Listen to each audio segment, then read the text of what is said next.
Buenas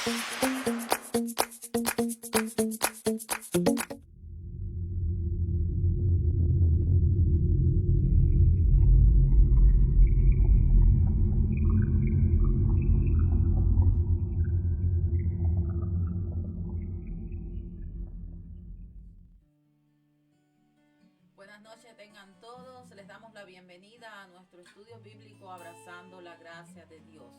Este es un estudio que la Primera Iglesia Bautista de Hamilton le ofrece a todas las hijas y los hijos de Dios dispuestos a aprender de la palabra del Señor. Tengamos un momento de oración. Padre, te bendecimos, te exaltamos en esta hora. Estamos pidiendo, Señor, que tu unción y tu poder sea con cada uno de nosotros, los que hemos abierto nuestros corazones, los que estamos dispuestos a aprender de tu palabra. Espíritu Santo de Dios, envístenos con tu poder y permite que en esta hora, Señor, seamos capacitados con tu sabiduría divina para abrazar tu gracia una vez más. En el nombre de Cristo Jesús oramos y te damos gracias. Amén. Tendremos la lectura de la palabra del Señor que se encuentra en Filipenses capítulo 4. Estaremos leyendo los versos 7 y 8. Dice así la palabra de nuestro Señor. Y la paz de Dios, que sobrepasa todo entendimiento, guardará vuestros corazones y vuestros pensamientos en Cristo Jesús. Por lo demás, hermanos, todo lo que es verdadero, todo lo honesto, todo lo justo, todo lo puro, todo lo amable, todo lo que es de buen nombre, si hay virtud alguna, si algo digno de alabanza, en esto pensad. Esto es palabra de Dios. Te alabamos, Señor. No basta solo con cantar, no basta solo con decir,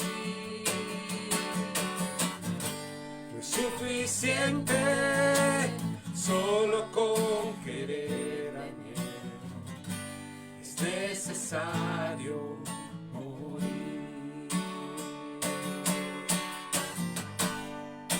No basta solo con soñar, no basta solo con pedir,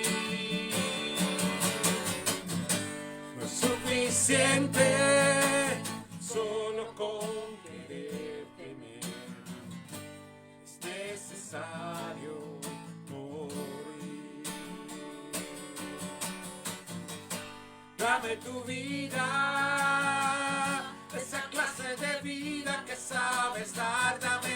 Dame tu vida,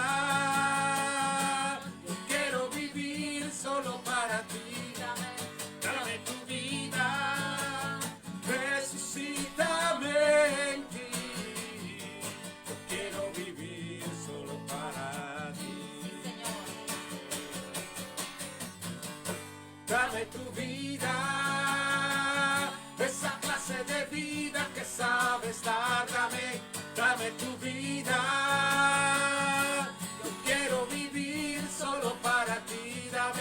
Dame tu vida, resucítame en ti.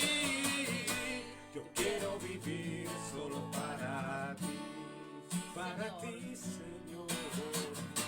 Yo quiero vivir solo para ti, Señor.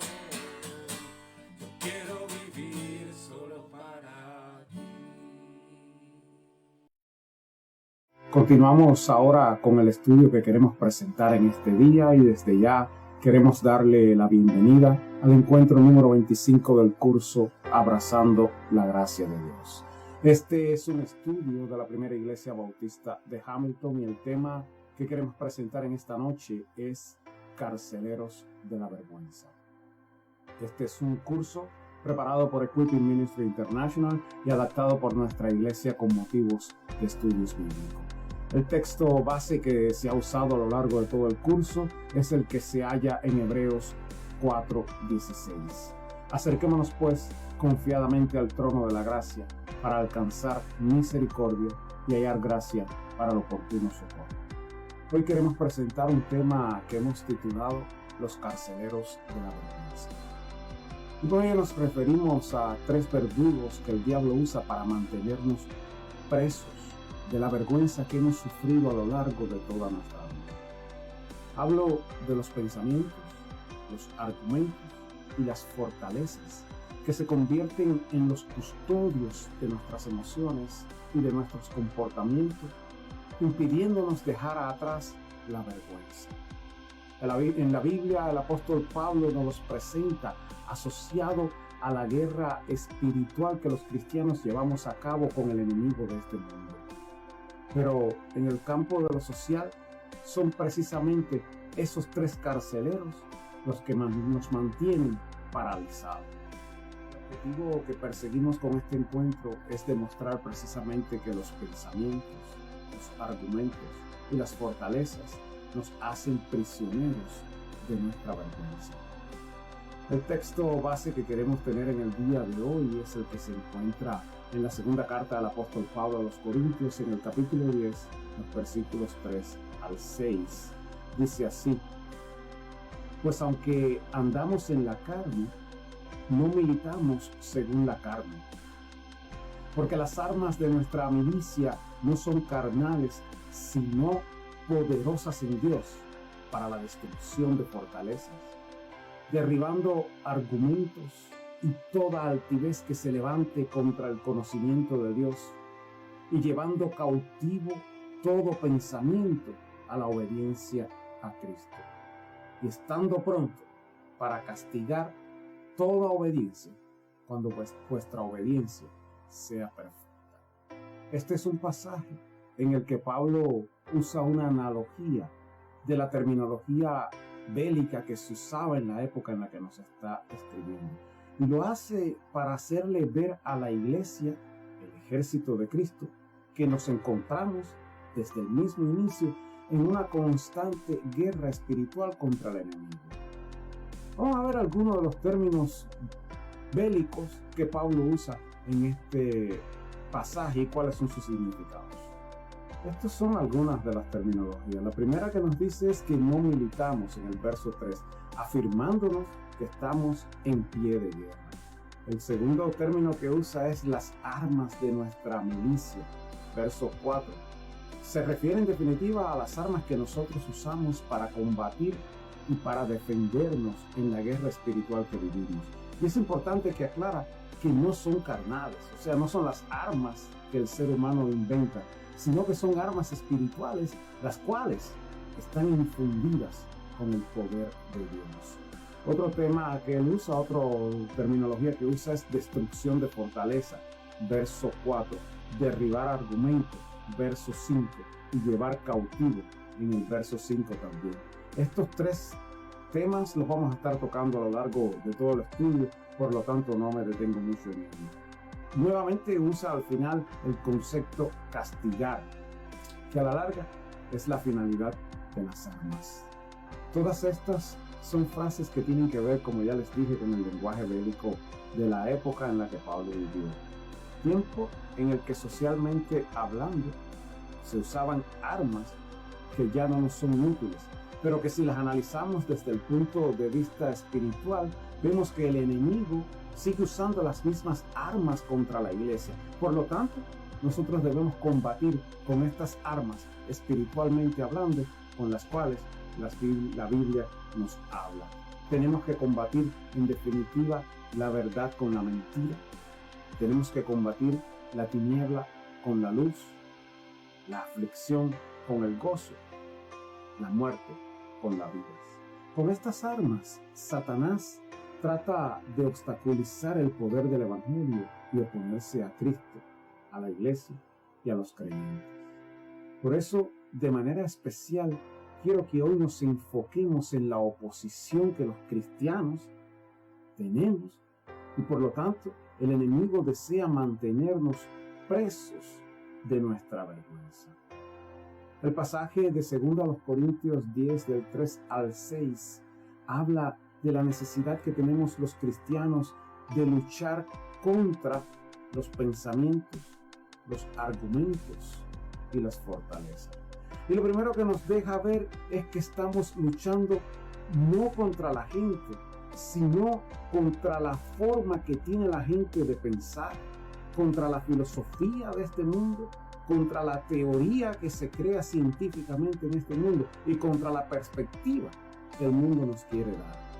Por lo que se hace imprescindible que identifiquemos a los carceleros que nos tienen presos de la vergüenza. Y el primero de ellos es el pensamiento. ¿Qué cosas son los pensamientos? Nuestros pensamientos son el resultado de lo que nos han enseñado a lo largo de nuestras vidas todas aquellas personas que han tenido algún tipo de influencia en nosotros. Me refiero a maestros, padres, amigos cercanos, familiares, pastores, etc. Todas las personas que de alguna forma influenciaron en nosotros marcan lo que son nuestros pensamientos. Ahora, debemos entender que existe en la vida del ser humano los malos pensamientos. Y ese es el problema, que con la entrada del pecado al mundo, justo cuando Dios estuvo a punto de arrepentirse por haber creado al hombre, algo que se evitó, por cierto, por la honestidad de Noé, el hombre se llenó de malos pensamientos. Así dice, por ejemplo, Génesis capítulo 6, verso 5, justo en el momento que vio a Noé, antes de ver a Noé. Y vio Jehová que todo designio de los pensamientos de ellos, de los hombres, era de continuo solamente el mal. Justo cuando Dios ha dicho voy a destruir al hombre, lo hace porque ve que el pensamiento después del pecado en la mente nuestra era solamente de continuo el mal.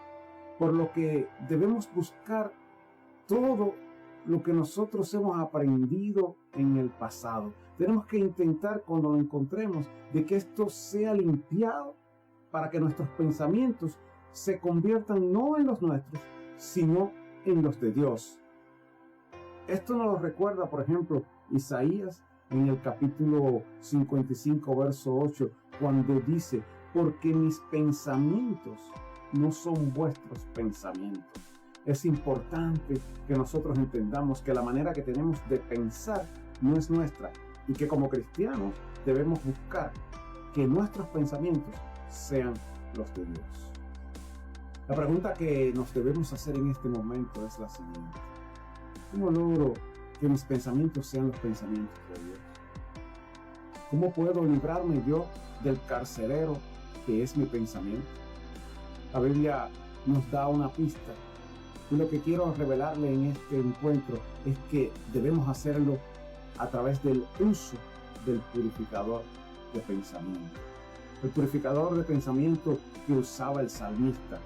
Y esto lo sabemos según el texto que aparece en el Salmo capítulo 26, verso 2, donde el salmista oraba de esta manera. Escudriñame, oh Jehová, y pruébame. Examina mis íntimos pensamientos en mi corazón. Tenemos cada día que hacer esta oración donde le pidamos a Dios que Él sea quien examine, quien escudriñe y quien pruebe los más íntimos de nuestros pensamientos. Esto significa que yo debo dejar a Dios que sea Él el que entre dentro de mi corazón y empiece a escudriñar, empiece a sacar de un lado a otro todos mis pensamientos. Pruebe quiere decir que ponga a prueba todo aquello que está viniendo a mi mente y examine, no solo que lo pruebe, sino que le haga al final un examen para ver si merece quedarse en nuestras mentes. La solución que propone la palabra de Dios para nuestra purificación de pensamiento es la que aparece en el texto de Filipenses capítulo 4, verso 7. Lo único que puede sacar de nosotros los malos pensamientos que nos mantienen presos de la vergüenza es la paz. Y es esto lo que nos dice en definitiva este pasaje.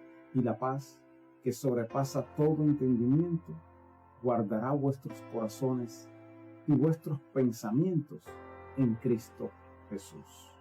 Y es esta también mi oración en este día para mí y para cada uno de nosotros. Realmente le pido a Dios que nos esté llenando de su paz, para que todos los malos pensamientos salgan de nosotros, para que podamos librarnos en definitiva de esos 3 carceleros, específicamente en este momento, de los pensamientos que nos mantienen presos de la vergüenza. Lo que ocurre que al no hacer esto, cuando no logramos purificar nuestros pensamientos, estos pasan a ser argumentos. Los argumentos son en definitiva todos aquellos pensamientos que hay en nuestras mentes que se oponen al pensamiento de Dios. Es interesante porque la palabra de la que se traduce argumento es precisamente el término griego logismos, que era el término usado por la cultura grecolatina para referirse al raciocinio prejuzgado de un oponente.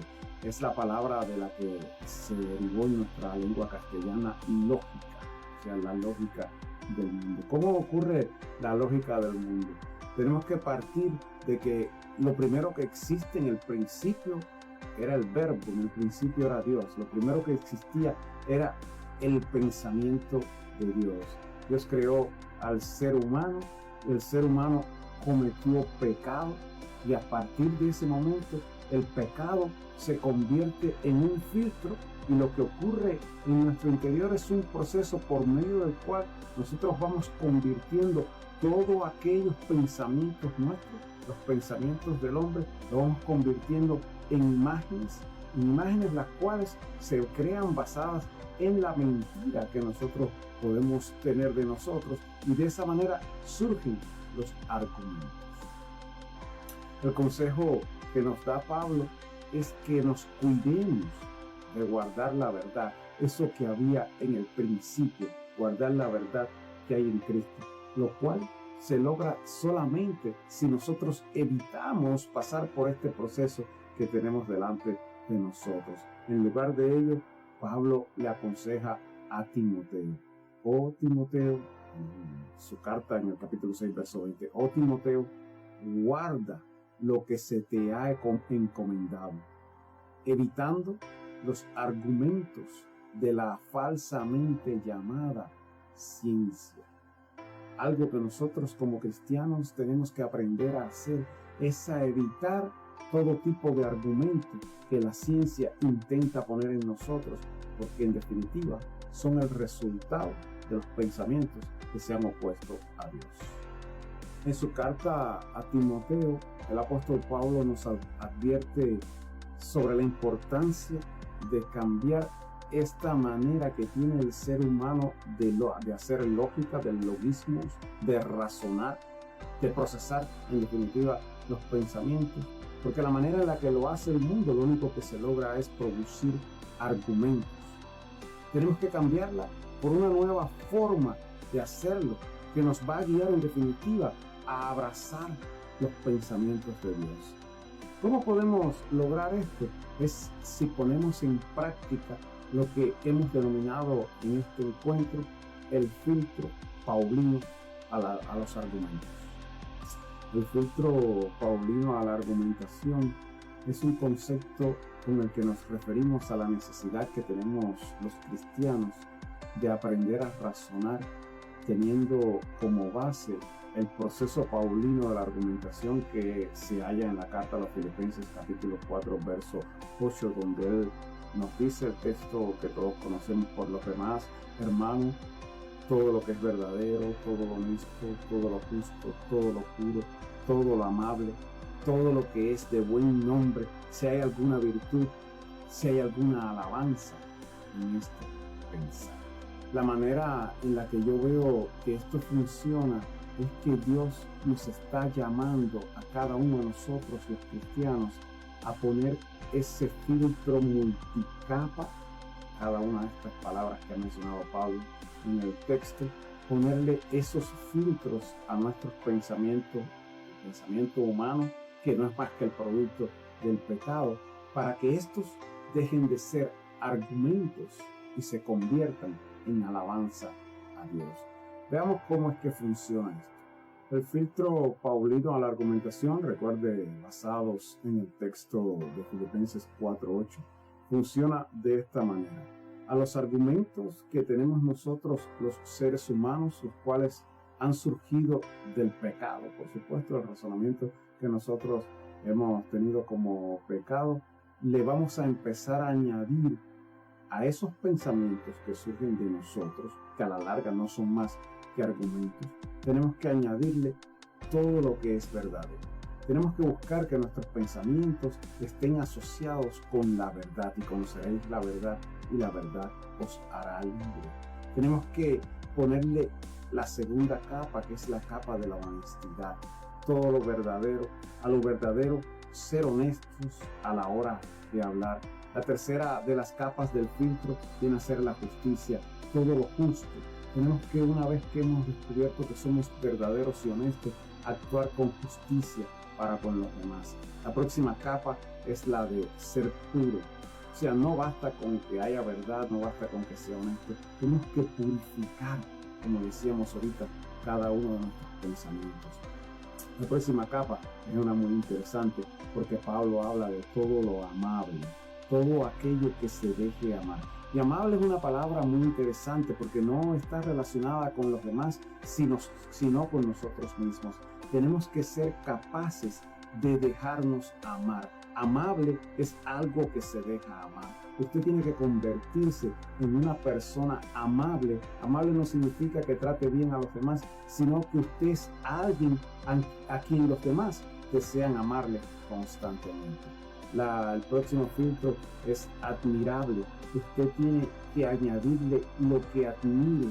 Admire quiere decir que está por encima de todo lo que el ser humano pueda crear, porque lo que las personas admiran es precisamente aquello que está fuera de nuestra mente. Y por supuesto, virtuosismo, todo aquello que traiga virtuosismo. Virtud en este caso, se refiere no al talento de una persona, sino a aquello como lo que ocurrió con la mujer del flujo de sangre, cuando toca a Cristo y Cristo le dice, virtud salió de mí. Virtud es ese gesto que tiene Dios para con nosotros, por medio del cual es capaz de sanarnos. En esto es en lo que nosotros tenemos que pensar. Si pensamos en todo verdadero, honesto, justo, puro, amable, admirable y virtuoso, esto dará como resultado que de nuestra mente lo único que salga sean las alabanzas en vez de los argumentos humanos. Lo que ocurre es que los argumentos hacen crecer dentro de nuestra mente las mentiras de este mundo, las mentiras del diablo y las mentiras que nosotros mismos nos decimos sobre nosotros mismos. Estas desarrollan esa imagen distorsionada, esa falsa imagen en la que nosotros llegamos a creer que somos. Y esta falsa imagen es la que se encarga a la larga de construir el tercero de los carceleros, la fortaleza. En este caso, la fortaleza de la vergüenza. Por cierto, de la que no vamos a poder salir si no contamos con la ayuda de Dios. Quiero darles en este estudio el concepto, la definición del concepto fortaleza, específicamente relacionado con la guerra espiritual que viven los cristianos, que no es más que todas aquellas mentiras sobre nosotros que decidimos creer. Todo lo que usted crea sobre usted, lo que usted decida creer sobre usted, se convierte en una fortaleza. Si alguien dice que usted es un vago y usted automáticamente lo cree, el diablo forja esa fortaleza en su mente, y entonces usted no puede salir de ella. Si una persona le dice que usted está gordo o feo y usted empieza a creer que porque pesa un poco más está gordo y feo, eso es una fortaleza que no lo deja moverse a usted.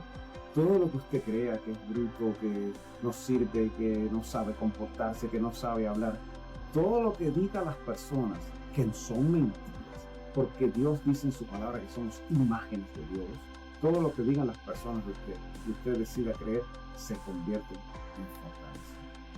Recuerden que en esta porción de la palabra de Dios, Pablo está haciendo uso del lenguaje bélico de la época.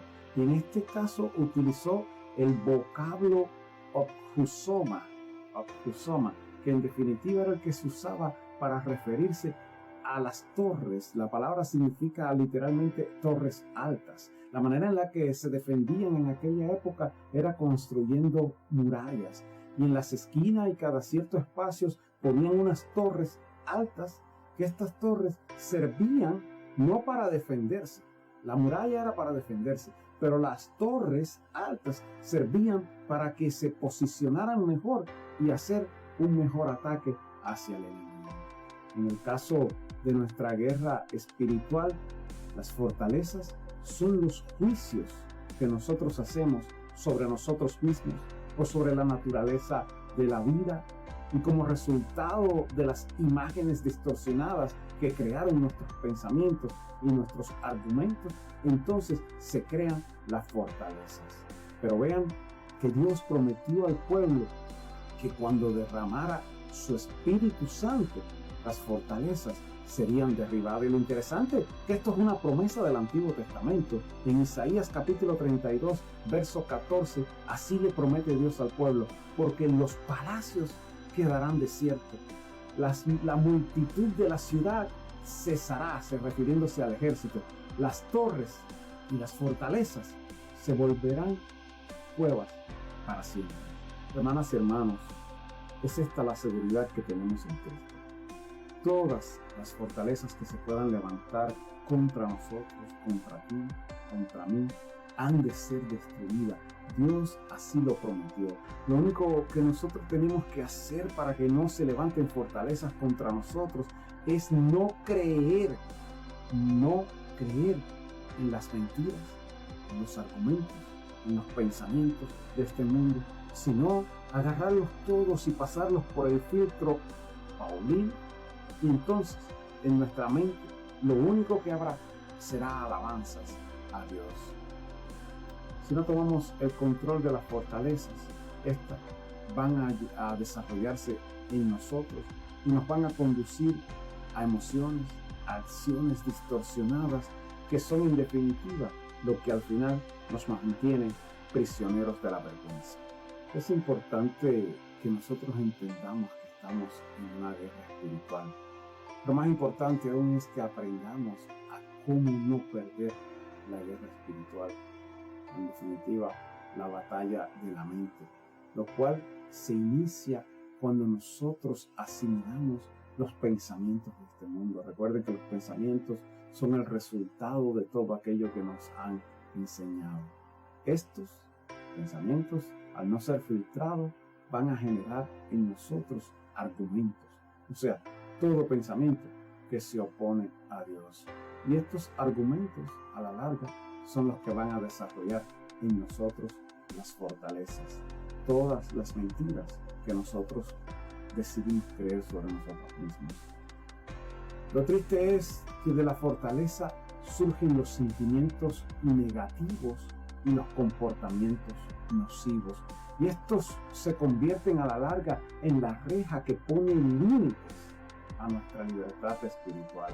Estos se convierten en la cerca que se pone alrededor de nosotros y nos mantiene presos de la vergüenza. Pero tengo una buena noticia para ti en este estudio, y es que Dios nos ha dado armas con las que nosotros podemos pelear para librarnos de las fortalezas. Si a la larga nosotros nos unimos a Cristo y aceptamos el poder del Espíritu Santo y abrazamos la gracia de Dios, vamos a formar, recuerden que tú y Cristo y yo somos mayoría, vamos a formar un ejército poderoso que es capaz de derribar todo argumento que se levante contra nosotros.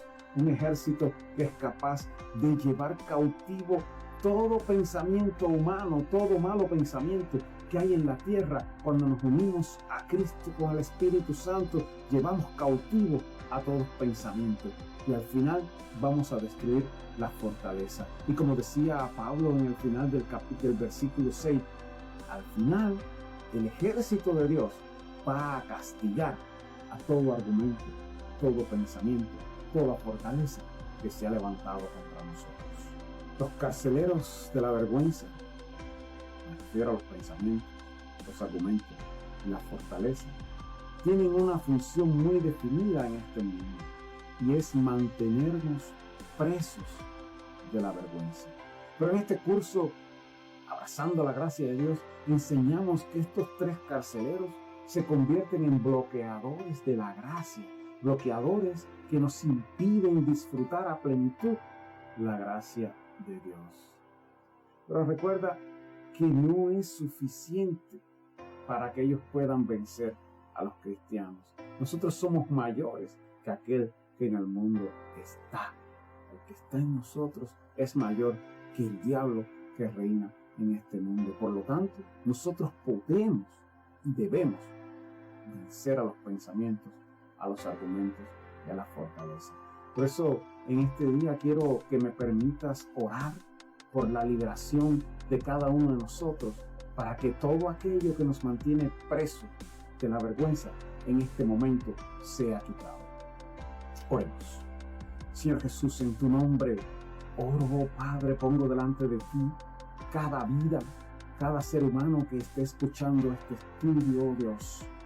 Yo declaro que tú habitas en nosotros por medio del Espíritu Santo, y junto a ti somos mayoría, y junto a ti vamos a usar las armas para derribar todo tipo de fortaleza, para llevar cautivo todo pensamiento, Señor, para conquistar todo argumento y deshacerlo de cada uno de nosotros. En tu nombre oro, porque cada hermana y cada hermano que haya escuchado este estudio, ahora mismo reciba liberación en el nombre de Cristo Jesús. Por ti oramos, oh Dios. Amén. Quiero invitarles, hermanas y hermanos, a que entonces nos sigan la próxima semana en nuestro próximo encuentro. Como cada semana le digo, estaré orando hasta entonces, y por ahora, que Dios les bendiga.